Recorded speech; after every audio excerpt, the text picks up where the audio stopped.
Barca! Barca! Barca!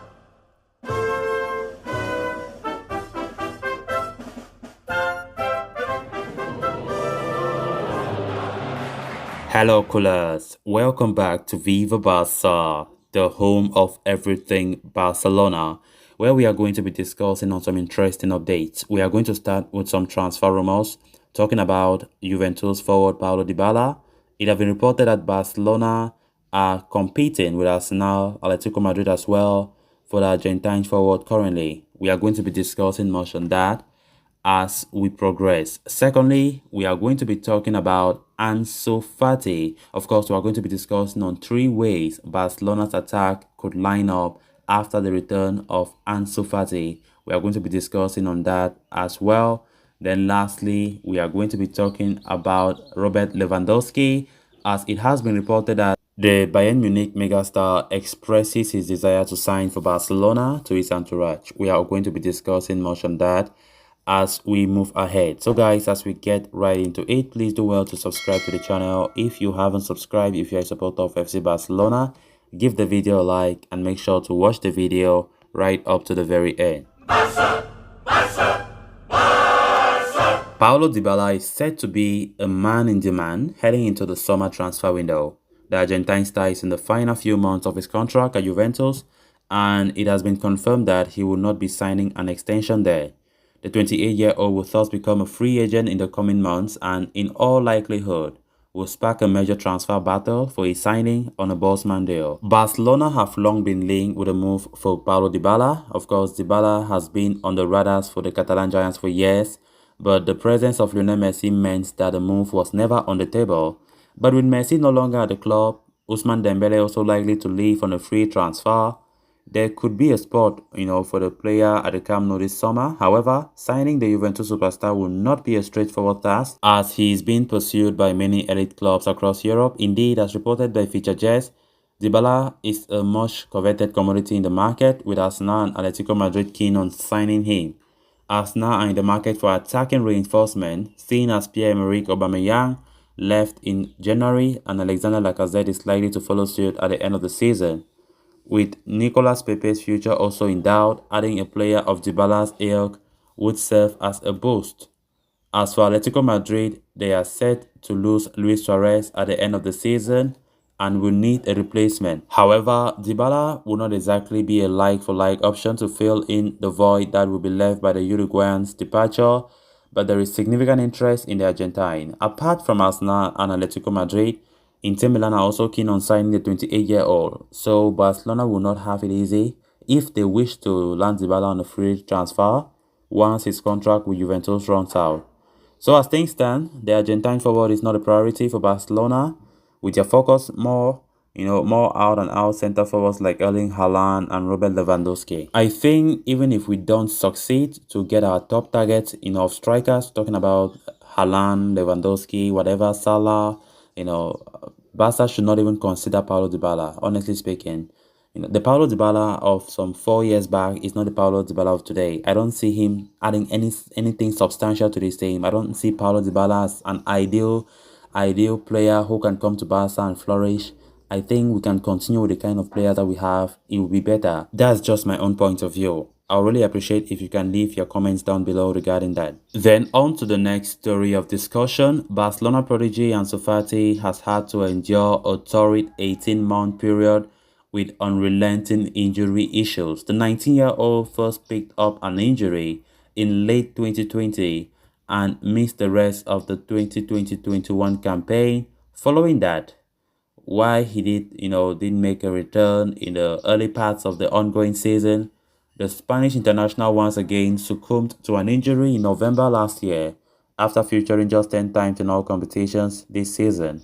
Once Fati is back, Barca will have more options in the attacking unit, which already boasts of stars like Pierre-Emerick Aubameyang, Ferran Torres, Adama Traoré, Ousmane Dembele, Memphis Depay, and Luke de Jong. In the words of the notorious B.I.G., though, he said, "More forward, more problems." Well, that's probably not what he said, but Xavi does face the problem of fitting Fati in an already blistering forward line.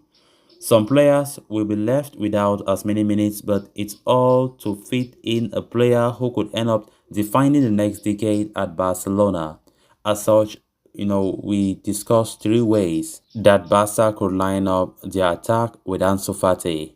The first option that Xavi can go for is Fati, Aubameyang, and Dembele. Ideally, the attacking trident of Fati on the left wing with Aubameyang as a striker and Dembele on the right is the best stylistic fit for Barcelona. The young Spaniard is not as dynamic off the ball as Torres, but he strikes the finisher. Moreover, Fati has shown more range on the ball compared to Torres and will be able to combine well with someone like Aubameyang, who has a tendency to rough to the left. With Pedri occupying the left half spaces behind him and Aubameyang rushing in near the touchline, Fati will have the honors of cutting in. Further, he can move freely in the positions inside the box without having the burden of providing width. With Dembele very ball-oriented and Aubameyang very space-oriented, the young prodigy Ansu Fati provides the best of both worlds. Then the second possible option that Xavi can go for, Fati playing as the center forward, Torres on the left, Dembele on the right. Torres has fit in seamlessly into Xavi's plans, and it will be harsh to not mention him in this attacking unit. The Spaniard boasts of incredible off-the-ball ability and will be able to be on the same wavelength as Fati, especially in the final third. They too have incredible associative play and can dictate proceedings in the attacking easily. But with Dembele on the right, Barcelona will have a creative presence who can match the other two forwards toe for toe on a track.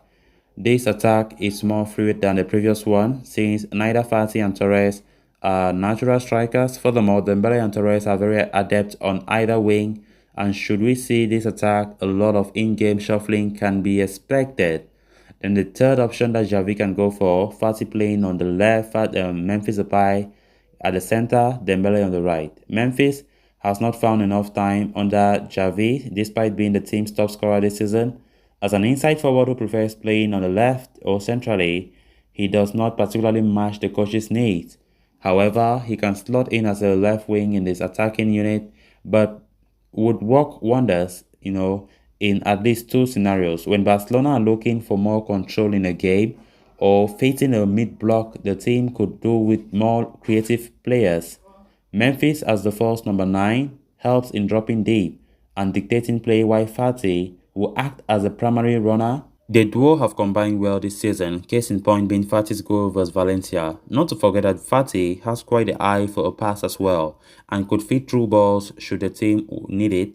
That said, it is quite unlikely that we see this attack unless Xavi has multiple players unavailable. Then on to the final story of discussion. Barcelona are slowly making peace with the fact that any possibility of signing Erling Haaland in the summer could turn into a distant dream. Hence, in order to stay active in the forwards market, a certain Robert Lewandowski emerged as a potential target in the past. Now, as reported by Spanish news outlet Sport, the Poland international has already communicated through his camp that he wishes to join Barcelona. In fact, it is believed that the forward will do everything in his power to push a move which has effectively made him a priority for Barca. It's no secret that Lewandowski's relationship with Bayern Munich has only deteriorated since the team has shown little to no enthusiasm in handing him a better deal. Since his current contract runs out in 2023, the Bavarians have put forward a one-year extension. What they are trying to communicate is the fact that at 33 years of age, his Bayern Munich tenure has more or less come to an end, and so the star forward has now set his sights on moving to Spain, and it is believed that the Barcelona project has attracted him a lot. For Barca, they are still waiting to see what happens with Haaland, which means they have effectively put a stop to any work on Lewandowski's deal at the moment. If the team realizes that the Norwegian is out of their reach, they will pick up the small pieces to go for Bayern Munich forward Lewandowski. However, if Barcelona tend to acquire Robert Lewandowski, they need to prepare a rather hefty 3 or 4 year deal. On top of that, since he still has 1 year left with his current deal there, Sport says Bayern will definitely ask for a transfer fee, which is quoted to be around 65 million euros. The price, however, can be lowered if Barcelona agree to send Sergio Dest the other way. Barcelona's priority is to sign someone who can guarantee at least 20 goals per season, while Haaland still remains the club's priority. The team also expressed interest in Mohamed Salah, but his immediate departure from Anfield could be extremely complicated. So the Cole management now sees Lewandowski as a feasible option to consider. So guys, with that, we have come to an end of this episode. Thanks a lot for watching. Hope you did enjoy the video, and also hope you did subscribe. If you haven't, please endeavor to do so you always stay in touch with the latest on FC Barcelona here on Viva Barca. Until next time, bye bye. Barca!